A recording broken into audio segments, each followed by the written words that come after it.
I've made a significant decision regarding the $3 million. It's decided to split it between my mother and myself. This resolution came swiftly after my father's funeral. Robert, after examining the inheritance documents without seeking permission, remarked to me, "Kelly, don't be too greedy." Amidst thoughts of finally quitting my job, gratitude flooded my mind for the caring old man. "Are you referring to my dad?"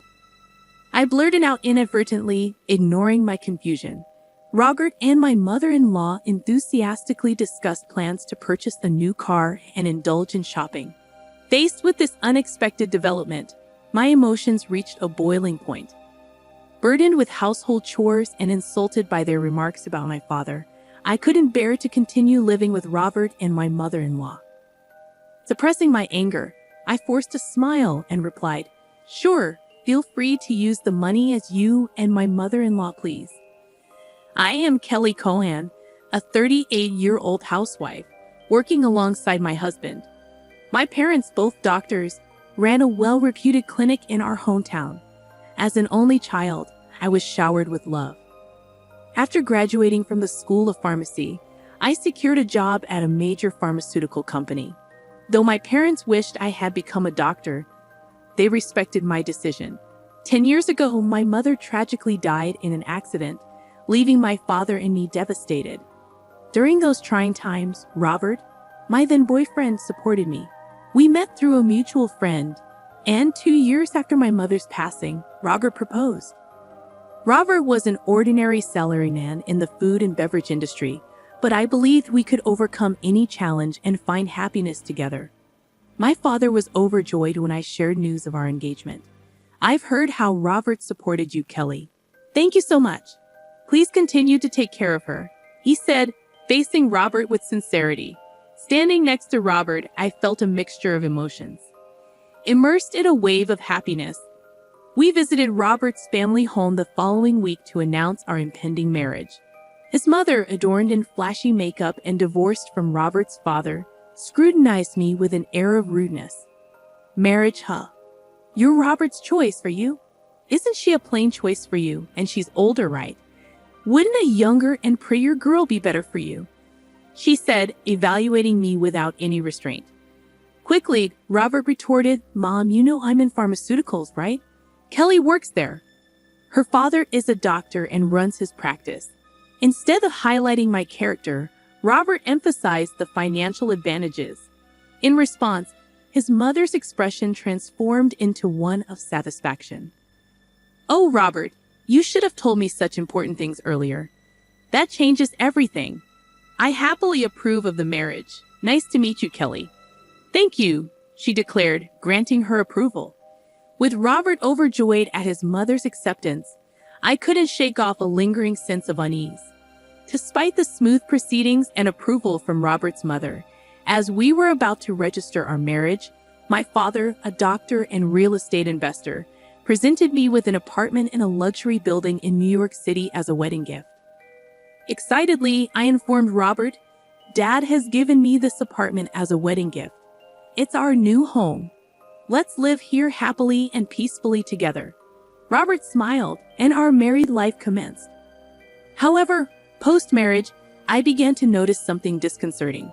Robert, having lived with his parents until then, seemed almost incapable of handling household chores. He couldn't cook, didn't know how to operate the washing machine, and showed no interest in learning. Garbage would be left scattered around with no effort to dispose of it properly. While my intention was to conscientiously share household responsibilities, Robert's careless attitude only heightened my dissatisfaction. In the initial year of our marriage, I willingly took on all the household duties, despite some complaints, considering we were still in the honeymoon phase. However, the combination of work exhaustion and struggling to keep up with chores pushed me to my limit in our second year. Deciding it was time for a serious conversation, I bravely expressed my dissatisfaction to Robert.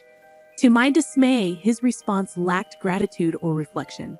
"I'm tired from work too. You're much better at chores than I am, right? It's better if you do them since I'm not good at it," he dismissed just like that.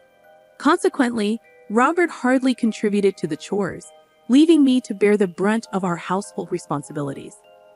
But that wasn't the sole issue. After marrying Robert, I discovered that his mother harbored some peculiar ideas. Robert, not particularly interested in seasonal events, led me to send a quality scarf and carnations to his mother for Mother's Day. Despite selecting a nice scarf from a department store, his mother's displeased call criticized it as not being from a famous brand, deeming it absurd to send such a no-name item. Attempting to explain its quality proved futile, as she insisted on items from a very famous luxury brand. Stunned by her reaction, I reported this to Robert upon his return home. Instead of empathizing, he nonchalantly said, "What? Just do as she said." Robert failed to take my side, and from that point on, we started giving her cash as she demanded. By our 5th year of marriage, her frequent visits became a regular occurrence, always finding reasons to ask for money. Despite this, Robert, without any complaints, would always smile and comply with his mother's financial requests. I held a job while Robert's income remained limited and small, making our daily life just barely manageable. Desperation drove me to dip into our savings to cut living expenses.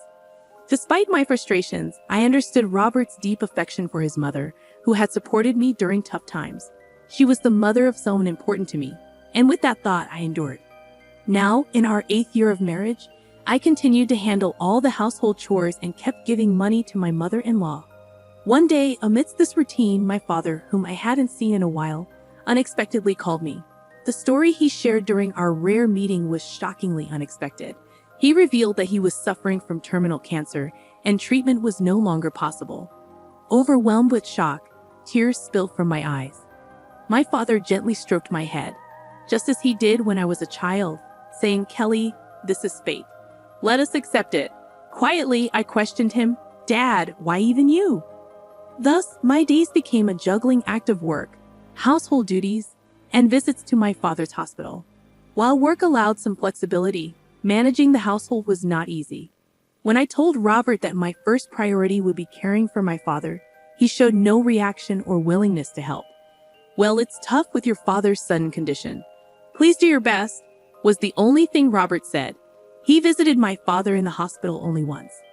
My father's care consumed all my time, leaving no room to spare for Robert. If I ever had a moment to worry about him, I prioritized my father. One day, as my father lay in his hospital bed, he suddenly asked, "Kelly, how is your marriage with Robert going?" Caught off guard, thoughts of Robert's demeanor at home and his mother's behavior flooded my mind. Unable to answer properly, I hesitated. Sensing my turmoil, my father comforted me, saying, "Kelly, you don't have to endure. Think about your happiness. Don't worry, you won't have any hardships after I'm gone." Tears flowed uncontrollably as my father silently and firmly held my hand. 3 months later, the inevitable moment arrived. My father passed away quietly, engulfing me in immense sorrow. Amidst funeral arrangements, Robert showed no interest in my grief and offered no help. Despite this, I was too consumed with preparations to notice. Many friends and acquaintances attended my father's funeral, making it a heartfelt farewell, even for the indifferent Robert and his mother. The day after the funeral, a lawyer called about my father's inheritance. Arranging a meeting, I listened to the surprising explanation. After deducting taxes like inheritance tax, my father's estate amounted to over $3 million. He had not only earned income as a doctor but also invested in real estate, leaving behind a vast fortune to be inherited by me, his only daughter. Wrapped in surprise and gratitude, yet trembling at the thought of handling such a huge amount of money, I stood on the threshold of a new chapter in my life. Upon returning home, I delved into the inheritance process. Spreading out the documents received from the lawyer on my desk, I tiredly read through them, feeling overwhelmed by exhaustion. Drifting off on the sofa for a brief moment, I awoke to the cheerful voices of Robert and his mother in the distance. "Huh? Robert and mother too? When did you come?" I inquired, still groggy. Approaching me with a beaming smile, Robert exclaimed, "Yes, Kelly, well done." Confused by his sudden excitement, I noticed the inheritance papers in his hand, the same documents I had been reviewing. "Wait, don't just read those without asking," I said, shocked and angry at Robert for looking through the documents without permission. Raising my voice, I expressed my displeasure. However, my mother-in-law, unconcerned, happily chimed in, "Wow, an inheritance of $3 million. Isn't that amazing? Now we can live comfortably for the rest of our lives." Confused by her sudden remark, I couldn't comprehend the shift in attitude. Robert then turned serious and continued, "By the way, about this $3 million, I decided that it will be split between me and my mom. It was right after my father's funeral." Having looked at the documents related to the inheritance I was supposed to receive without permission, Robert remarked, "Kelly, don't be too greedy." "Oh, now I can finally quit my job. I have to thank the doting old man." "Doting old man? Are you talking about my dad?" I accidentally blurted out. Ignoring my confusion over this sudden turn of events, Robert and my mother-in-law excitedly discussed buying a new car and going shopping. At that moment, I couldn't hold back my emotions any longer. I teetered on the brink of exploding, burdened with household chores and enduring insults directed at my father. Summoning all my composure, I managed a forced smile and replied, "Sure, use the money as you and my mother-in-law please." "As you wish," I added, suppressing my seething anger. My mother-in-law, seemingly satisfied, cheerfully chimed in, "That's the spirit, Kelly. Quick to agree. Now make sure you work hard and earn money. I don't want our savings to decrease, so work hard." I nodded, pretending to heed her selfish words. Subsequently, Robert and my mother-in-law embarked on a spree of lavish spending, behaving as if they had lost their senses. Robert abruptly quit his job, and my mother-in-law practically moved in with us, incessantly staying at our house. They indulged in luxury brand items and frequented expensive restaurants, boasting about their sophistication. Meanwhile, all the household chores were dumped on me, as if I were a mere maid. Robert seemed convinced that my father's inheritance would materialize immediately. Carelessly withdrawing money from our joint account, my savings of $1 million dwindled rapidly. When I protested their excessive spending, Robert dismissed it, laughing. "What are you talking about? Isn't $3 million coming soon? This kind of spending is no big deal." Despite my warnings, Robert continued unchecked. A month later, he and my mother-in-law abruptly left for a trip to Hawaii, leaving me behind without an invitation. Alone at home, I resolved to take action. About a week later, while I was relaxing at home, a loud knock on the door jolted me from my thoughts.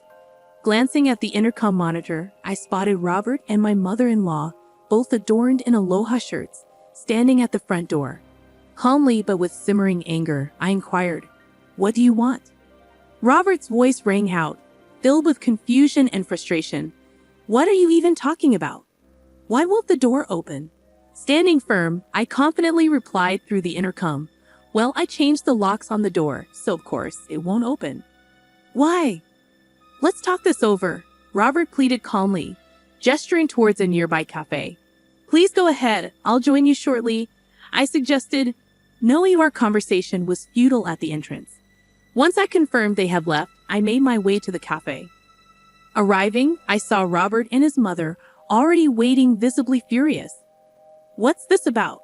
Did you change the locks? Hand over the new keys right now," Robert demanded. "There's no need for me to give you the new keys. You both need to leave that house," I calmly asserted, facing their growing anger. Presenting a piece of paper, I revealed my decision. A divorce petition I had already filled out. "Divorce? You're serious about divorcing me?" His mother's voice trembled with shock. "Kelly, why has it come to this?" she queried, bewildered. In a quiet tone, I addressed their panic. "By the way, you've been spending lavishly every day.